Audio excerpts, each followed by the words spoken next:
Bem, geometria de faca é um assunto bem complexo e por isso eu estava evitando o tema. Então eu estou dividindo só para faca de cozinha, para simplificar um pouco para vocês.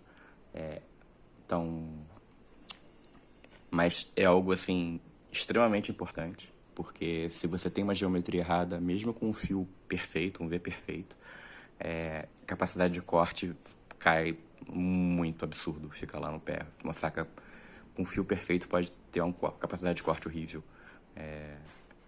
E para resolver em casa, o desbaste é muito difícil. Então, é um assunto bem importante. Então, vamos lá. Essas aqui são as três geometrias básicas.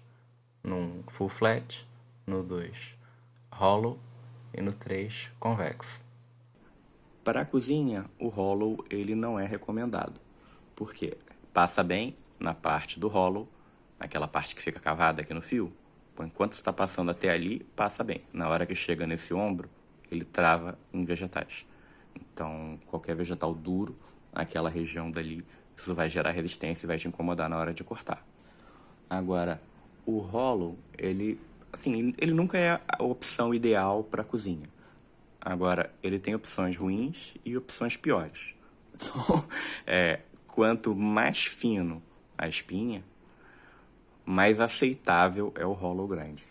Quanto mais grossa, o contrário, porque você vai ter uma faca de espessura completa até o ombro. Então, se você tem uma faca de 3 milímetros e ela chega aqui perto do teu fio com 3 milímetros, é um baita de um ombro para passar. Então, tem esse porém, mas o hollow nunca é o desbaste ideal. Aqui no Brasil tem gente que chama de chanfrada.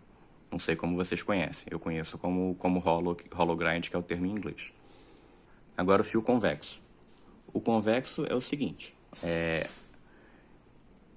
Tem facas de fio convexo que são excelentes e tem facas de convexo que são péssimas. Então, ela é um fio adequado para cozinha, dá para fazer boas facas, mas não é fácil.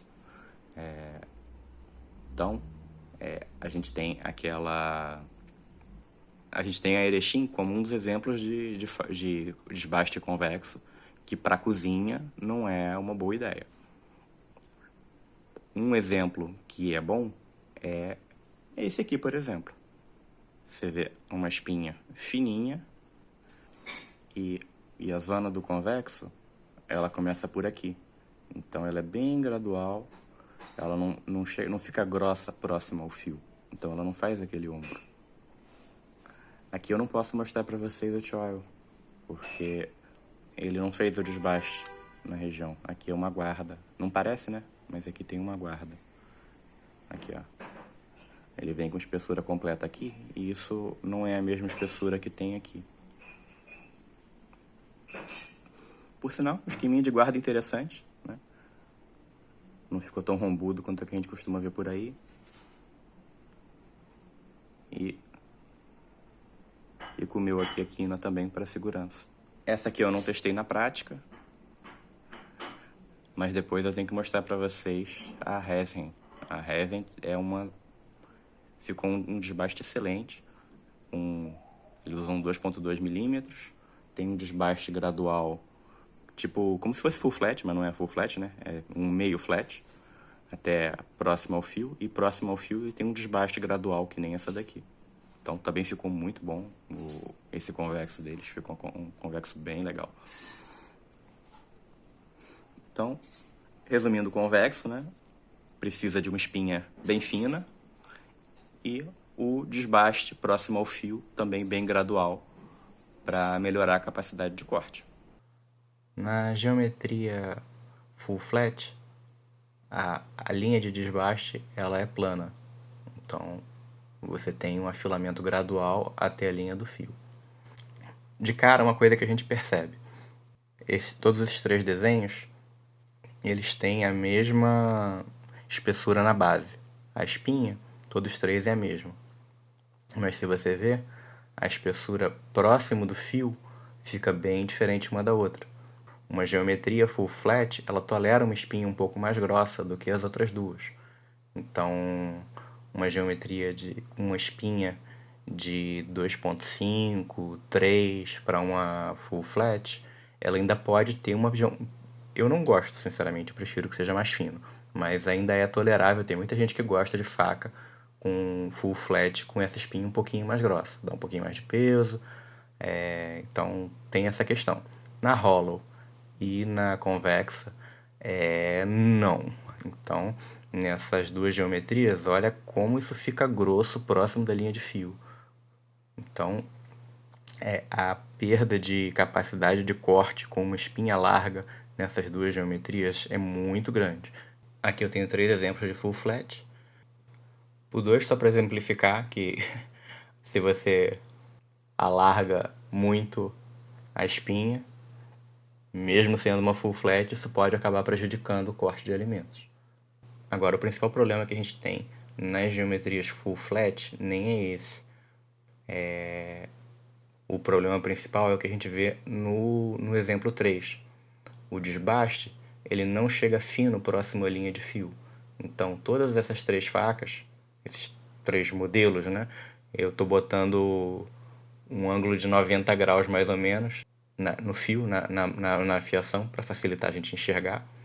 E você vê como que com o mesmo ângulo a base do fio fica muito mais larga no 3. Isso só acontece porque o desbaste não foi bem feito. E isso daqui prejudica bastante a capacidade de corte. Você vê praticamente um ombro, né? O teu fio vira um ombro no 3. Aqui eu tenho uma imagem disso na prática. Então, todas as 3 facas estão afiadas a 15 graus. A linha do fio é diferente em cada uma delas. Na Shimos, a linha de fio é praticamente um microfio. É o mais fino de todos, seguido pela Tramontina Ultracorte. E a corneta você vê como destoa das outras duas. Então, nessa faca de legumes da corneta, o fio ele é muito largo e isso impacta no alimento, gera literalmente um ombro que você está trabalhando ali. Se alargasse um pouquinho mais, virava uma faca Scandi, né? Então, dá para melhorar bastante essa capacidade de corte se você pega e angula a faca bem baixinho na pedra e come ela até chegar próximo à linha de fio. Agora, essa largura do fio, né? A medida do brilho do fio, isso pode enganar a gente. Por que isso pode enganar? Porque isso só é válido se você estiver comparando facas afiadas com o mesmo ângulo. Então, aqui eu tenho para vocês exemplos. Se eu comparo o 1 com o 2, a base do fio ela tem a mesma espessura. Agora, a largura do fio, do brilho no fio, vai ser muito maior no 2 do que no 1. E a capacidade de corte do 2 com certeza vai ser bem melhor do que no 1, porque você está com um ângulo mais agudo. Agora, se eu comparo o 2 com o 3, todos dois vão ter o mesmo brilho. A largura do brilho do fio está praticamente igual entre 2 e 3. Mas o ângulo de afiação é diferente. Então, na faca 3, a base do fio está muito mais larga. Então, em vez de a gente pegar e avaliar pela largura do brilho, que é uma coisa útil, ajuda, mas o ideal é o paquímetro medindo na base do fio. Então, quanto mais fino essa medida da base do fio, maior a capacidade de corte da faca. Nas facas que tem um aço melhor e você pode botar uma geometria mais agressiva, isso às vezes vai para 0,1. Agora, você botando 0,2, 0,3 e usando um microfio, já te dá uma capacidade de corte boa. Mas se deixa 0,5 na base de fio, que nem estava a corneta, a capacidade de corte fica muito ruim.